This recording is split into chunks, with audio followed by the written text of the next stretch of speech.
Hello dears, this is Edith from Step Into Your Brilliance. This video is about the immense power of gratitude, and he shows us how to create it. Master Eckhart, a famous German mystic who lived in the Middle Age, said, "If the word thanks were the only prayer you ever said, it would be enough." That says already a lot about the power of gratitude. And Dr. Cho has researched the effects of practicing gratitude on us and our lives, and has experienced the effects of this power live in his retreats. So, when you listen to this video, you will feel extremely motivated to integrate this practice into your life. Enjoy it. So if you practice gratitude, then you will be grateful. If you practice like against all odds, opening your heart when no one else will, that's supernatural. And it gets easier to do it in situations that require less effort to do it. And I think that people like we'll have 1,000 people at this event coming from all over the world, and they'll learn how to do that. And if you're going to believe in a future, that you're imagining with all of your heart, it better be open and activated. And we actually measure. I think, first of all, science is the contemporary language of mysticism. I think, if you're studying the life of Jesus as an example, or Buddha, that was the language of the time, right? So here we are in a contemporary world, and science has become that language. So when you combine a little quantum physics with neuroscience and neuroendocrinology and psychoneuroimmunology and epigenetics, all of those different branches of sciences, the new sciences, point the finger at possibility. And in this particular work, I think that the more you understand what you're doing and why you're doing it, the how gets easier, because you can assign meaning to what you do. So then, this is a time in history where it's not enough to know. This is a time in history to know how. Because information is so readily available, you can gain information. You don't need an authority. You don't need a priest. You don't need a teacher. You don't need a governor. You can gain information without passing through some type of authority. And so people are empowered. And the next most practical question is, how am I going to apply this to my life? Now, when you learn new things, you make new connections in your brain. That's what learning is. But if you can't remember what you learned, then you haven't made any new connections that are sustainable or maintainable. So the more the person can repeat what they've learned, the more they're installing the neurological hardware in their brain in preparation for the experience.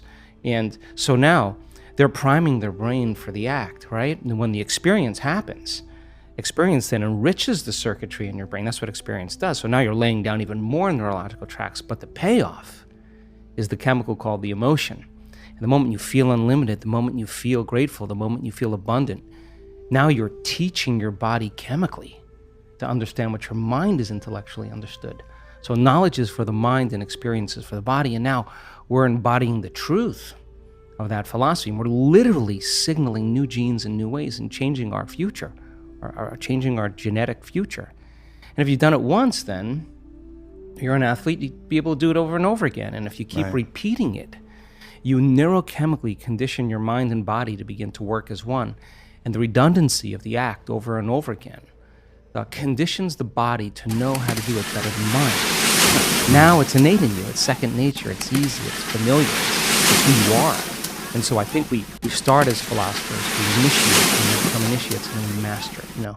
Knowledge, experience, wisdom, mind, body, soul. Learning it with your head, applying it with your hands, knowing it by heart, thinking to doing to being. And so I think to answer that kind of question or that comment is that, we should get up as if our prayers are already answered. The problem is that our senses fool us into separation. The person says, I want to be healed, I want to be healthy, I want to be wealthy. And they imagine it and they come back and it's not there. And when they see it, it's not there. The thought of their future creates the emotion of lack or separation. And if thoughts are the language of the brain and feelings are the language of the body, now you have mind and body in opposition. So then, if you think about something like appreciation or thankfulness or gratitude, when you are receiving something, when you just receive something, when something is happening to you in the moment, or something just happened to you that you enjoy, or you're surprised about, or is pleasing to you, you feel this emotion of gratitude. So gratitude becomes the signature, the emotional signature that it's already happened. Gratitude is the ultimate state of receiving. So now when the person combines a clear intention of their future, and they open their heart and they feel the emotion of that future, their body is objective. It's the unconscious mind. It doesn't know the difference between the actual experience in their life that's creating the emotion and the emotion that they're fabricating by thought alone. In that moment, their body is believing it's in that future, in the present moment. And the stronger the emotion they feel, the more altered they feel inside of them, the more they pay attention to the picture in their mind. And we could say then that they're beginning to remember their future. And biologically, it's the same as remembering your past. So if you keep practicing opening your heart and you keep combining it with a clear intention, then the thought and the feeling changes your state of being, which means then if you keep doing that over time, you'll feel like your future has already happened. Now, what's the significance of that? If you feel like your future has already happened, you stop looking for it. You're no longer waiting and wondering when it's going to happen or how it's going to happen. You feel like it's already happened. So now you take your foot off the gas, and you're no longer trying to predict or control or expect how it's going to happen. You're connected emotionally to your future. Well, the antithesis is also true. The stronger the emotion you feel for some betrayal, some shock, some trauma, the more altered you feel inside of you, the more you narrow your focus on the outer environment, and the brain takes a snapshot, and that's called a memory. And so the stronger the emotion, the more the brain embosses the imagery neurologically in the brain. So then the person thinks neurologically within the circuitry of that experience, and they feel within the boundaries of those emotions. So then we could say then the person's biology is literally in the past. So you can't create a new future if your state of being is in the past. So people reaffirm their identity this way.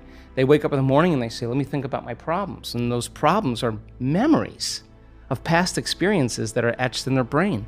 So they think about the person, the place, the object, the experience.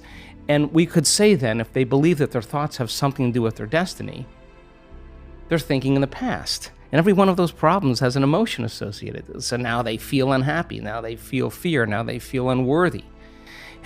And they might be addicted to those feelings. Oh, no, it's a conditioning process, because conditioning, all you need is an image. They've mastered this on television, an image or a brand and an emotion.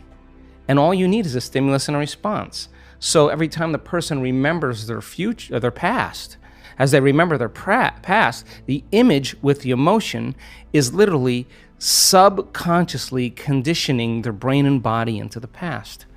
And so if they're living in the familiar past, guess what?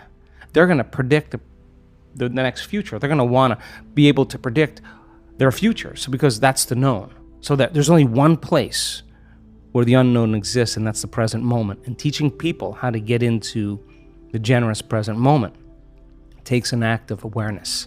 And most people would rather turn on their TV or, get on their cell phone. And this is actually, Aubrey, not a bad thing.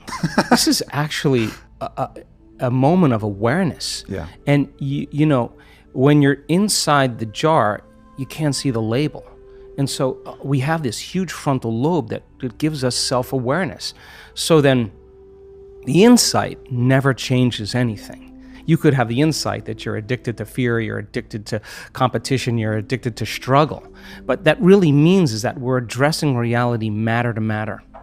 And what we're at one point of awareness, one point of consciousness, and we're putting our attention on another point of consciousness, a future, an outcome. And the only way we know how to get there, when we're matter trying to change matter, is that we force, we control, we predict, we fight for it. Because that's how you are when you're living in survival. So then we have to move our bodies through space, and that takes time. So we think if we rush, that we're actually going to get there faster.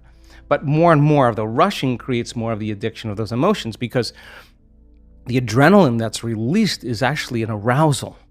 So a person is using the conditions, the problems, the situations in their life to reaffirm their addiction to some emotion.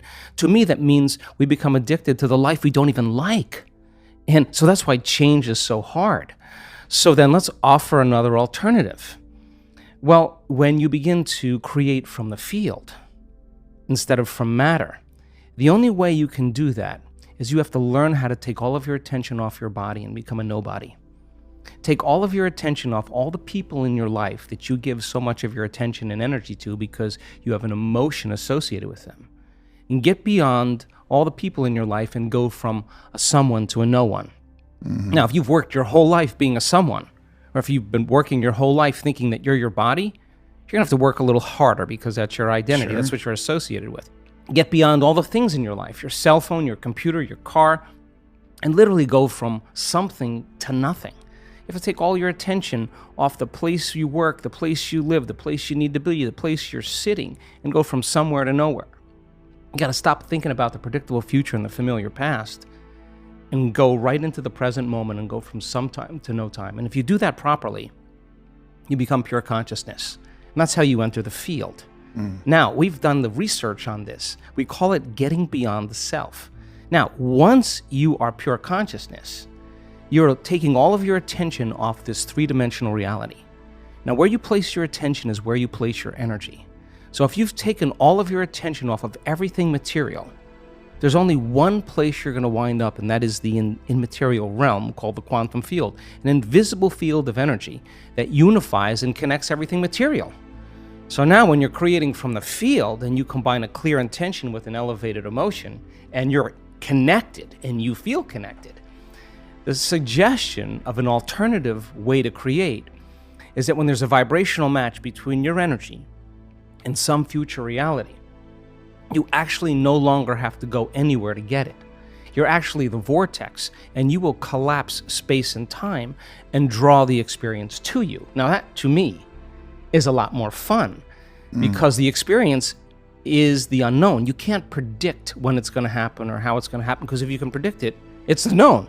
So then you have to lay down the very thing you use your whole life to get what you want for something greater to occur. Now that goes against generations untold of conditioning and a lifetime of habituation, believing that we're trapped in this material world. And yet, I can say to you, without a doubt, that once you understand that formula, and once you know how to create that kind of brain and heart coherence, the side effect of that is a change in biology, neurologically, chemically, hormonally, genetically. We've measured it. We've seen gene regulation changes in 4 days. More brain coherence, more heart coherence. Your brain's working better. You're trusting your heart. It's open. There's different chemicals that are released. Oxytocin suppresses survival centers, resets the baseline of a person's trauma or shock. Your immune system goes up. You lengthen your telomeres. We've measured that too. So you're changing the future of your body. You're extending your life. That's evidence, right? So we have the evidence to know that it could happen because we've measured it. But the real evidence is watching the testimonial of someone who says, I had stage 4 cancer. I was told as a 41-year-old woman that I wouldn't live for more than 2 months. And I have no evidence of cancer in my body at all. Or someone that's a physician who has Parkinson's disease, that's tried everything from the medical route and has one transcendental moment, and their tremors and their pain are gone. And now they're chewing food, they're swallowing, they're blowing their nose, they're standing up on their own.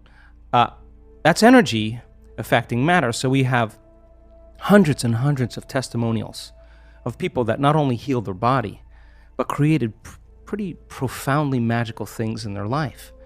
So you have evidence in the scientific world, you have evidence in the practical world, and evidence is the loudest voice right now. And the accelerator of that whole process is witnessing it. Because I'll stand on the stage. I did this just in our last week-long event in Cancun. And I watched a man stand on the stage and tell his testimony of his healing. I looked out in the audience. There wasn't a person in the audience that was thinking about anything else They were witnessing truth right before their eyes, a miracle. Now, you see that and you look at the person, it doesn't look like a movie star, doesn't look like a vegetarian, doesn't look like they're buffed, doesn't look like they're different than anybody else. They just look like an average person. And the most common thought that happens when you witness that is, if that person can do it, so could I. And that drops the belief right away. You cannot go back to being the same person after you witness that. It's impossible. You're witnessing that type of transformation. And stroke patients that have had a paralyzed limb for years or been blinded by a stroke, that have perfect vision again. And the scans from their physician shows a complete 100% recovery. Now, strokes don't heal if they don't heal in 2 weeks, according to the conventional model of medicine.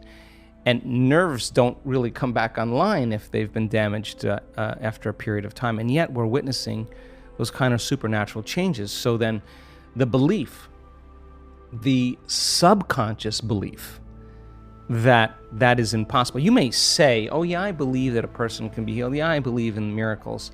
But when it comes time to actually execute them, you got to step outside a little bit and you got to trust a whole lot.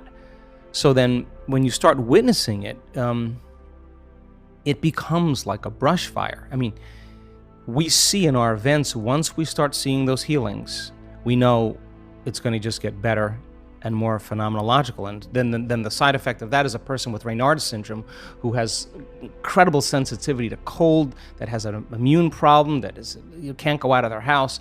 They stand on the stage and they say, I cannot believe it. I was just outside. It's November in London. I have no pain in my hands. And someone in the audience watches the same thing. We had 4 people at that event with Raynaud's syndrome go into complete recovery, into complete remission. So just like an infection spreads amongst the community and creates disease, all of a sudden health and wellness can be as infectious as disease. And wow, and all of a sudden it's the new consciousness, it's the new way. It's so we don't have to rely on something outside of us to make us feel better inside of us. We begin to figure that out. Well, I'm actually more interested in deepening that understanding, which means, do we need a sugar pill, saline injection, or some false surgery or procedure to change our state of being? I mean, do you need some external influence? Because the sugar pill is a symbol. It's a symbol of possibility, and the person has been conditioned that pills heal people. So they put their power into it, and the moment the physician says, this is a new drug, and the physician is enthusiastic or excited about it, that enthusiasm becomes contagious. And the person all of a sudden sees the possibility in their mind. They actually see a future, that they actually could be healthy or better. That's a clear intention. And when they feel optimistic, when they feel inspired, when they feel grateful, when they're changing their emotions or energy, they're combining a clear intention with an elevated emotion. And if thoughts of the vocabulary of the brain and feelings of the vocabulary of the body, and how you think and how you feel creates your state of being, they just moved from their past present state of being into a future present state of being. They began to change their brain and body by thought alone. In depression studies where they give someone a placebo and they say this is the best drug for depression, 4 out of 5 people that are in the placebo study get better or do as well as people who are taking the actual antidepressant. That's 80%, right? But here's the deal. They've been taking that sugar pill for about 8 weeks. Every day, taking that pill and combining that clear intention with an elevated emotion, they're moving into a new state of being. So now what that means is you got to do the work.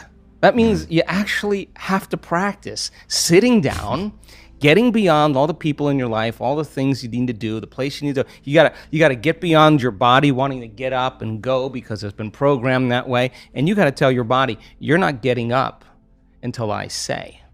Now, this is when you come out of the bleachers and you get on the playing field, because now you have to go from the known self disentangle from those programs and exist in the unknown and possibilities. So then the person who's combining the clear intention with an elevated emotion and not relying on some external or exogenous substance, they're doing it by thought alone, changing their state of being, I guarantee you it's going to begin to become a habit. And they're going to know when they're there and when they're not. And the word meditation means to become familiar with.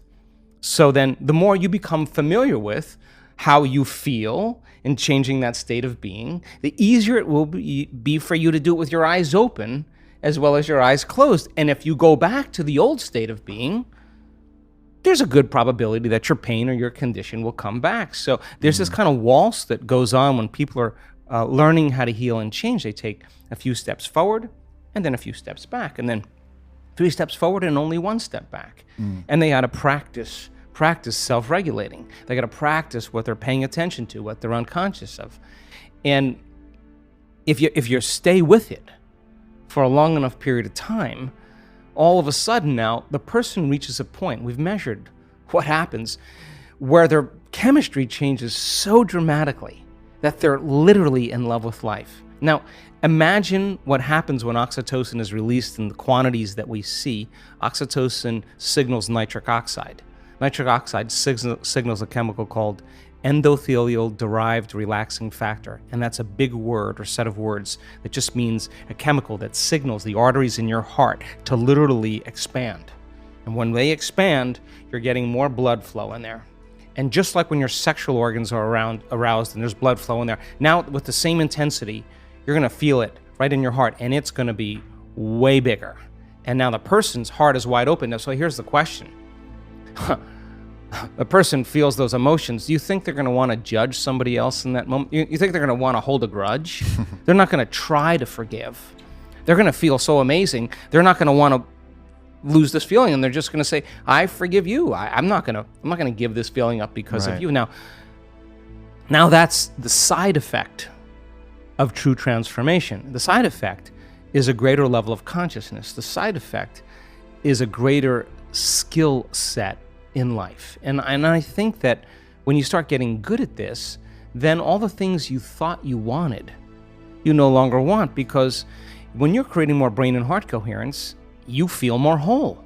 And the more whole you feel, the less you live in lack. So how could you want many things if you feel whole? It feels like you already have them. And that's actually when you start to see those wonderful miracles, those synchronicities, those serendipities, those coincidences happening in a person. Those are experiences coming to them. That's the field dropping breadcrumbs saying, keep going, keep going.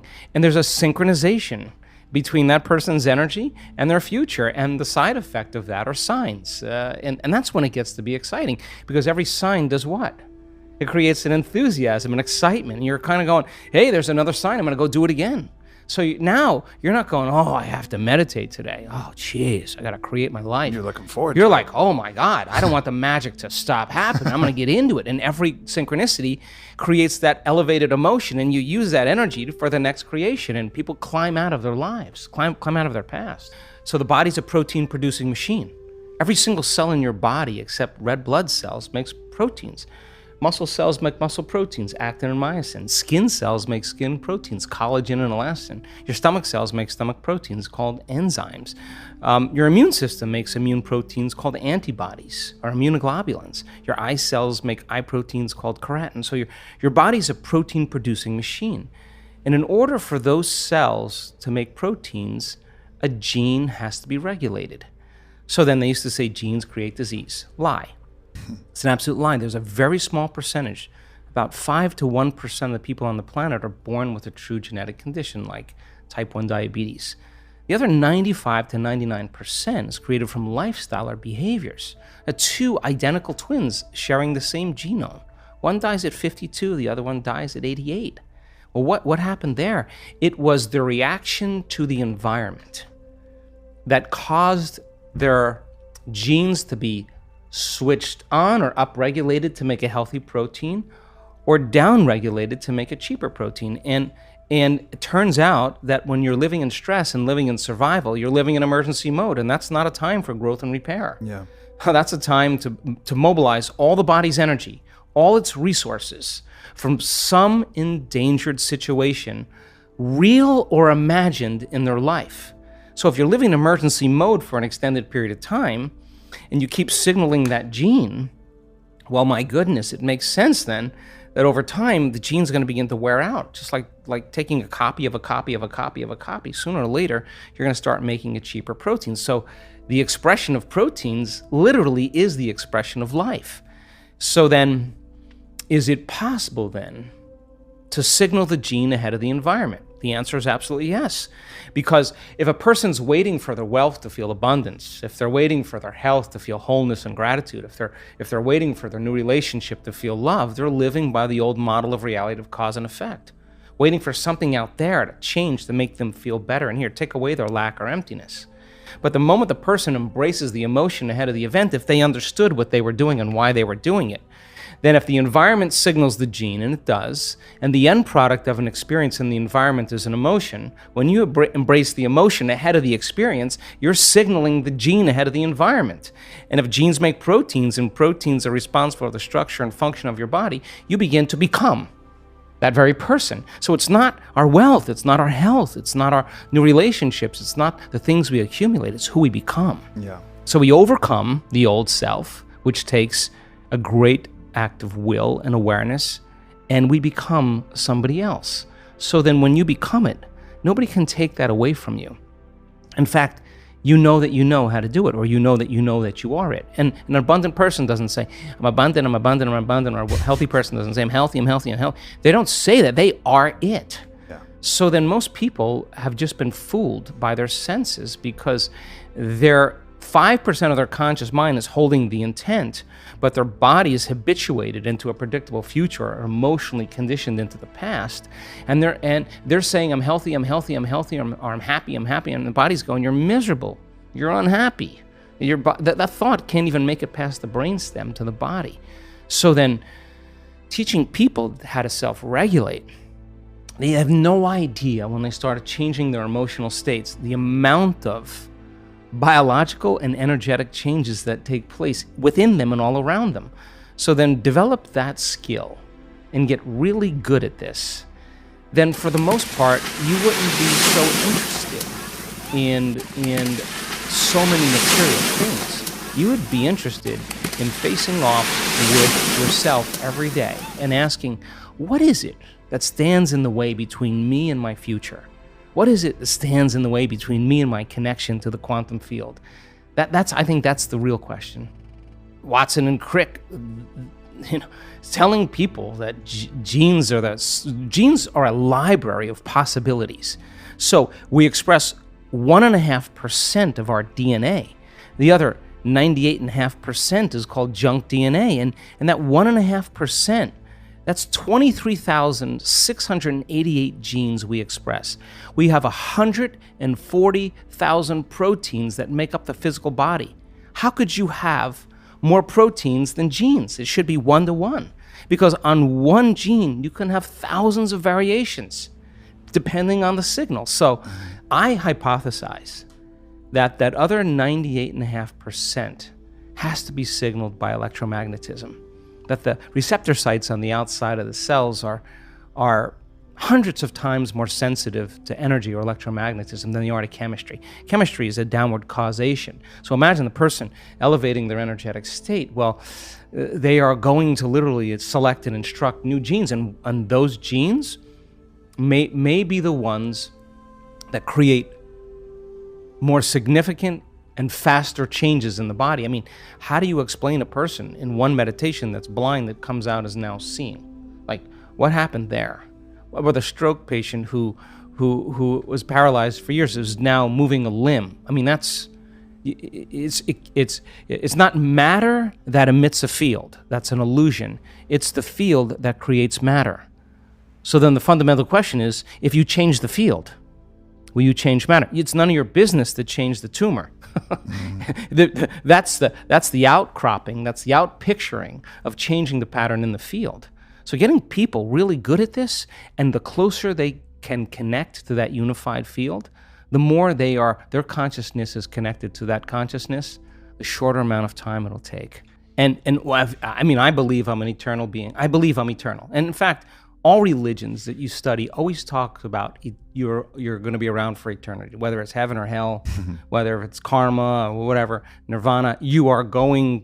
Consciousness is going to exist. So you're going to be stuck with yourself for a very long time, which then begs the question, well, if I'm waking up now and it's 2019 and I have this healthy body and this charisma and I'm successful, my goodness, I'm going to use the same passion, the life that I've created with those great habits, and I'm going to turn it inward, and I'm going to bloom like a flower in a new way. Because, hey, someone did it at 33 years old. You're 38. Mm-hmm. So what? There are people in this group that we're about ready to go that are in their 80s, and they could be home watching Wheel of Fortune, and they're all in. And you can't tell me you're too old to do this work. We have people in their 80s and a few in their 90s. I've seen their brain scans, and they know how to do it. And you know what? They're happy. You can't tell me you're too sick to do this work any longer. We have really, really sick people that have reversed very serious health conditions and even genetic disorders that there were no solutions for in medical science. And there were days that they doubted themselves. And there were days that they didn't feel like doing their meditations.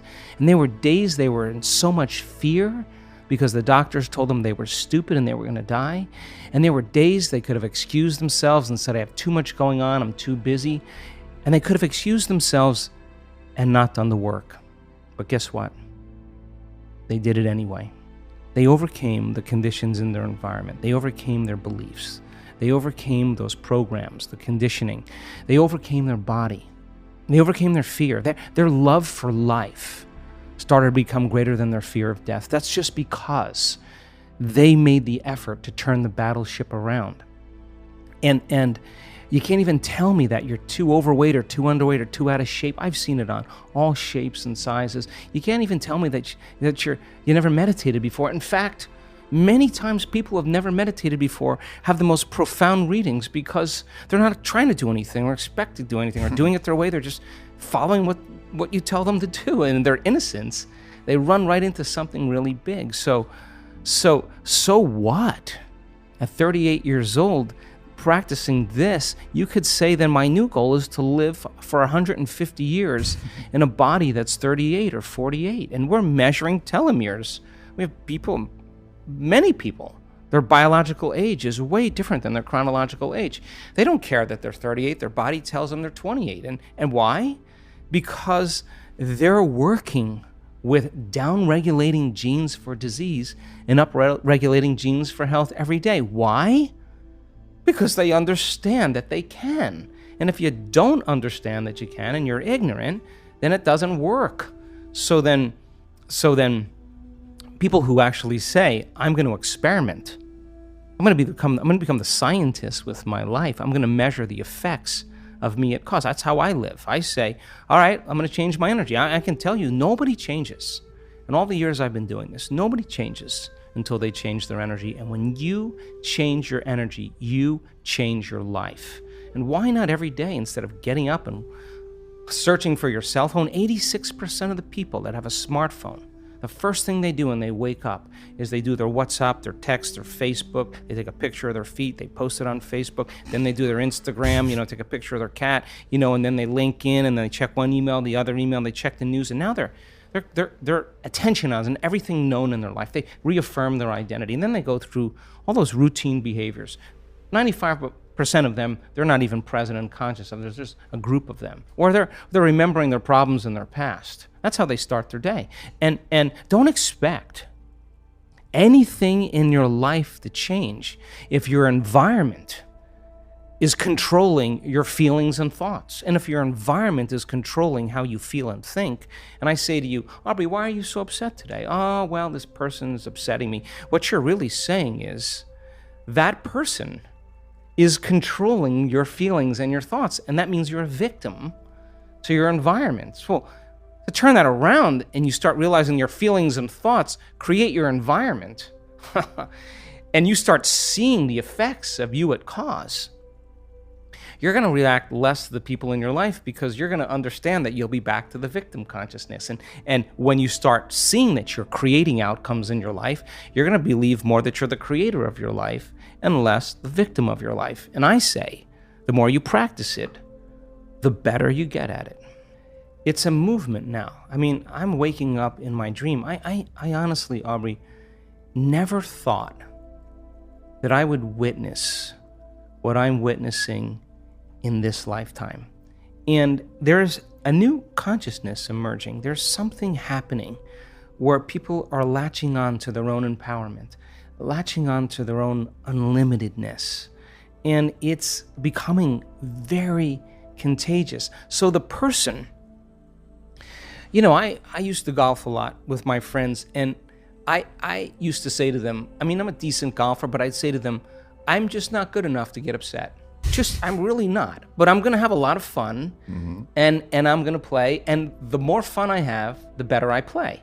I watch, you duff a shot, and then you start getting angry and frustrated. It's the same thing.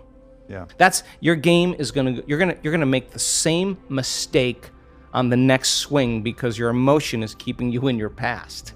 So you got to make a choice to self-regulate or not. And the ones that get right back on, that have ice water in their veins, that can settle down and refocus again, yeah, those are the ones that execute really well.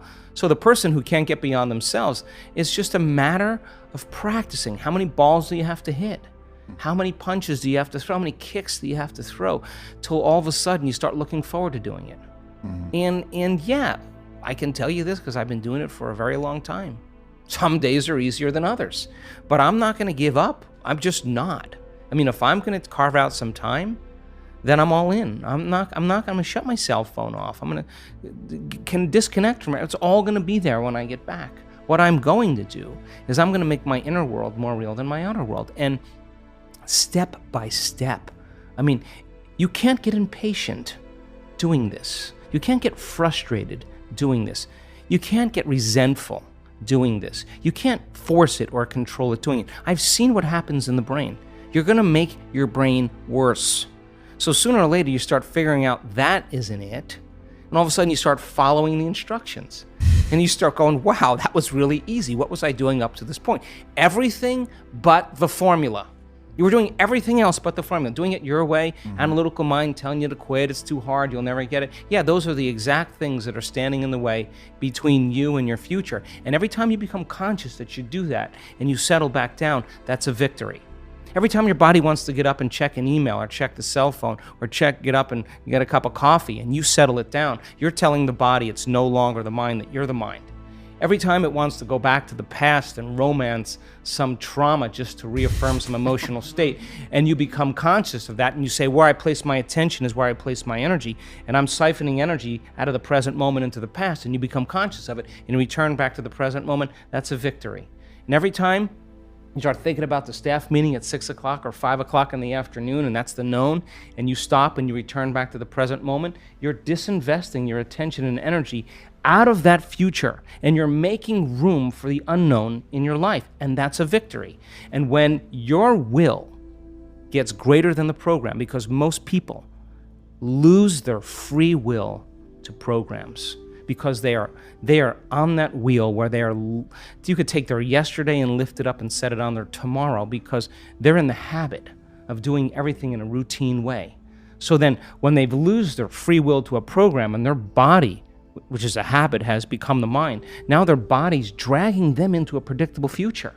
And they've lost their free will to a program. And you sit down and your body is telling you, I'm going to die in this meditation, I'm going to suffocate, this is going to end, and I can't. And you just keep settling it back down. Every time you do that, it's a victory. If you're going to say, I'll do it later, I'll do it tomorrow or Monday, you're in a program. Yep. Right? Because you actually should be doing it in the moment, right? Right. So then I assert that if you're not in the present moment, you're running a program. And so the more, listen, paying attention is being present, and it's a skill. And you know when someone's present with you in your life because they're paying attention to you. And you know when they're not present with you because they're not paying attention to you. So then imagine you're going to create and you're not present. How could you miss the moment of creation? You then are in the known. You're in the familiar past or the predictable future. So that sweet spot of the generous present moment, if you keep practicing overcoming your body, overcoming the conditions in your environment, and overcoming that predictable future and the familiar past, and you keep working for the present moment, you are going to develop the habit of being present. And if where you place your attention is where you place your energy, and you're in the present moment, you got a lot of energy to use. You got a lot of energy to execute. You got a lot of energy to design a destiny with. I'll be the first person to say that we already know how to do this. Yeah. We are wired to be creators. We already know how to do it. You just made up your mind that it was more important than anything else. And you have that vision, you have that possibility, and the moment you feel that emotion, you're connected to your future, and no person, no thing, no experience will stand in the way between you and that future. And it's feeling connected to your future, feeling the inspiration, the joy, feeling the exuberance, the love for your future every day is going to, just like your body follows your mind to the coffee maker, to the toilet every morning, to the known, your body is going to follow your mind right into that future, because that's where your attention and your energy is. So then, yeah, if it isn't happening in your life, then there's some emotion. There's some unconscious attitude or thought process, hardwired. There's some habituation of thought, behavior, or emotional reaction that's keeping you as you. So then if your personality creates your personal reality, and it does, and your personality is made up of how you think, how you act, and how you feel, then the present personality who's listening to this show has created the present personal reality called her life. So if you want to create a new personal reality, a new life, it means you're going to have to change your personality. That means you're going to have to start thinking about what you've been thinking about, and that 95%, and change it. You're going to have to become conscious of your unconscious habits and behaviors, how you speak, and modify them. And then you're going to have to look at those emotions that keep you connected to the past and decide, does this emotion belong in my future? And if it doesn't, leave it behind and the memory associated with it. So most people try to create a new personal reality as the same personality, and it doesn't work. We literally have to become someone else. And the act of becoming is a function of overcoming.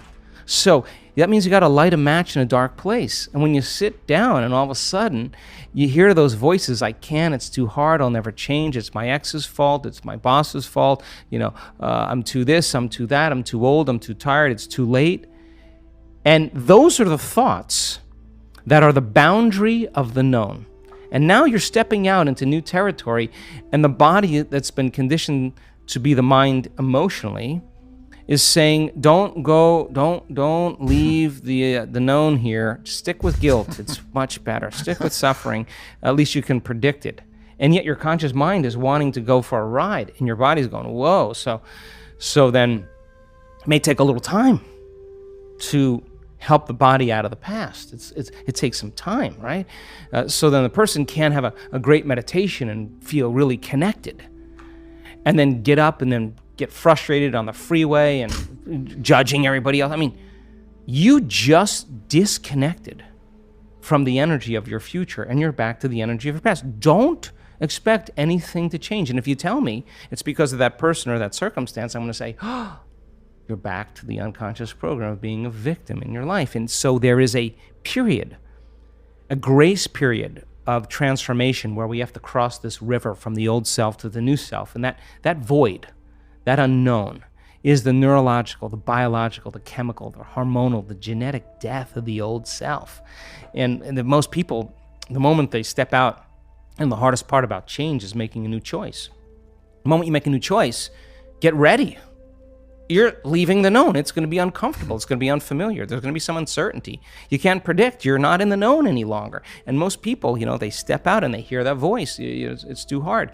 You never change. And they believe in that thought. And that thought leads to the same choice, which leads to the same behavior, creates the same experience, produces the same emotion. And then they say, oh, this, Aubrey, feels right to me. No, that feels familiar.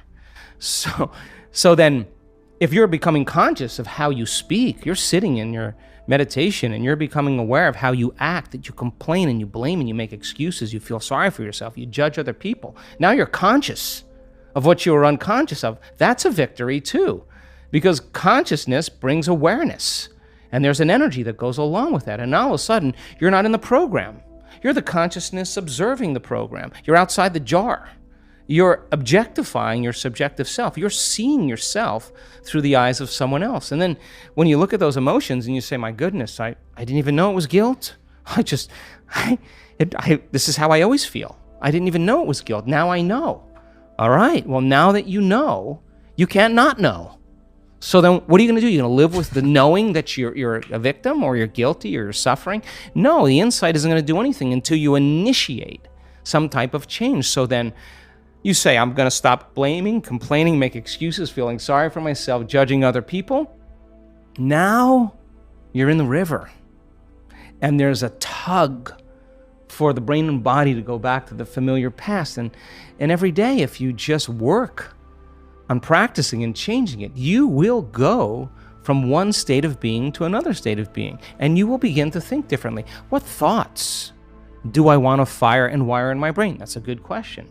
What behaviors do I want to demonstrate in one day? The act of closing your eyes. As an athlete, you know this.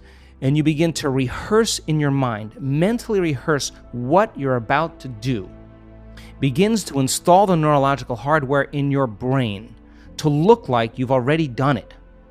Now the brain is no longer a record of the past. It's now a map to the future. And if you keep hitting that hardware over and over again, the hardware is going to become a software program. And who knows? You just may start acting like a happy person. There's no magic there. You're actually following suit of how you primed your brain. And it's no different than training in any sport or dancing the salsa or whatever you do. And then here's the toughest part. The toughest part is, can I teach my body emotionally what that future feels like before it happens? Now, that sounds really easy, but when it comes down to feeling gratitude before the experience, most people go, yeah, I gotta go.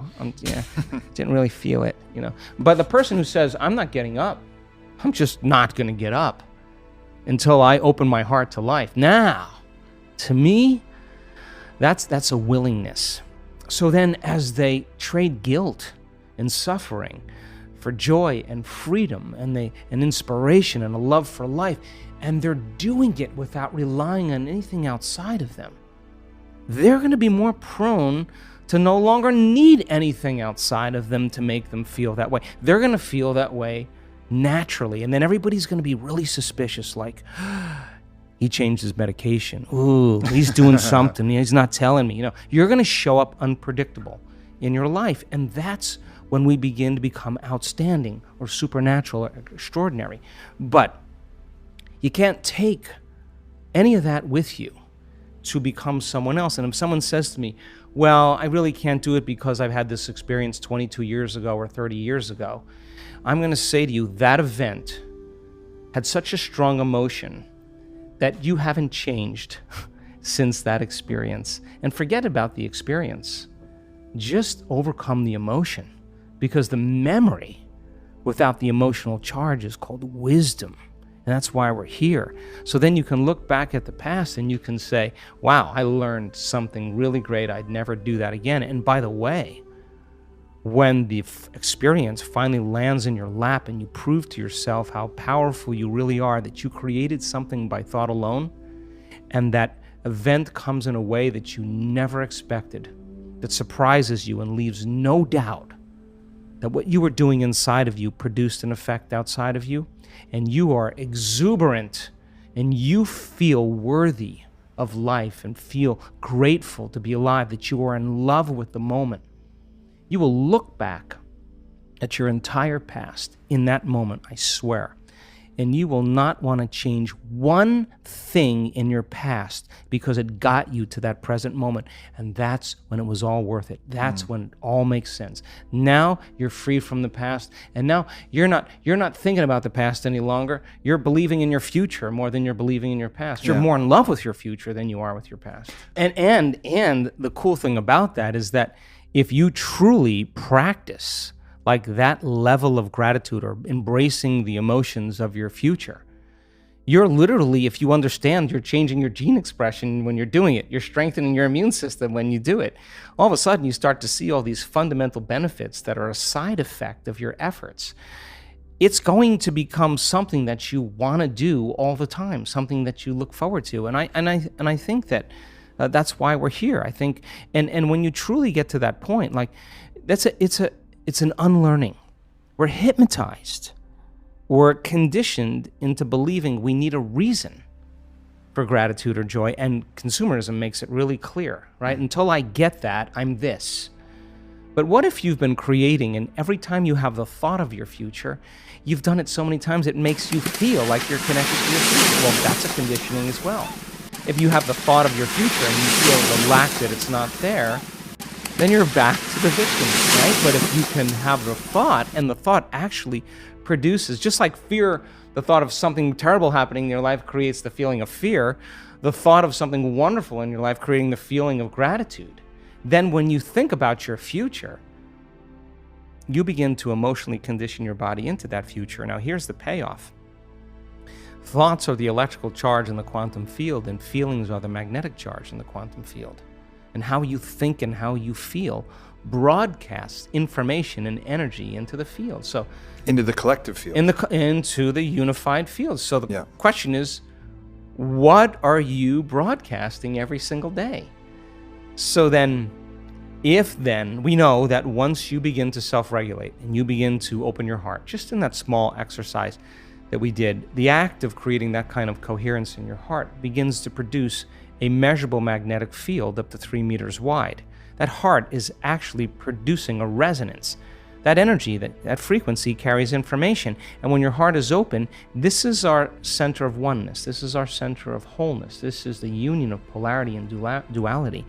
This is the connection of opposites. So when the heart starts to become activated and we start to feel whole, and it begins to put that energetic pattern into the field, that frequency can carry the thought of your health.